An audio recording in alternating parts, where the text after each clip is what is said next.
Коми может стать площадкой альтернативного турнира для лыжников, которые не попали на Олимпийские игры в Пхёчхане. Об этом на общем собрании лыжной сборной России сообщила президент Федерации лыжных гонок Елена Вяльбе.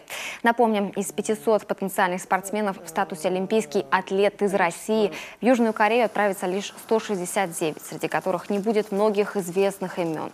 Например, конькобежца Дениса Юскова, Павла Кулижникова, лыжников Сергея Устюгова и биатлониста Антона Шипулина. От Коми отказано в приглашении Ольги Царевой и Станиславу Волжинцеву. Ранее президент Олимпийского комитета России Александр Жуков предложил для поддержки таких спортсменов организовать альтернативные игры. В России пройдут соревнования. Сейчас пока мы не можем точно сказать в рамках каких соревнований это будет и в каких там числах. Думаем, что это пройдет, наверное, в рамках чемпионата России, может быть, какого-то дополнительного Кубка России, где примут участие все спортсмены, которые даже дисквалифицированы. В рамках этих соревнований будут разыгрываться такие же точно премиальные, как на Олимпийских играх, и присуждаться звание заслуженных мастеров спорта. То есть там 4 миллиона, по-моему, за первое место, там сколько-то за второе. Я, честно сказать, не очень знаю эту историю. Вы, наверное, ее лучше знаете. И, ну, по крайней мере, сейчас мы стараемся, чтобы также эти соревнования проходили с участием каких-то иностранных спортсменов. Может быть, там, я не знаю, у кого-то проявится желание, они к нам приедут, чтобы на самом деле как-то выглядело так покрасочнее и так далее. И побольше было какой-то настоящей борьбы.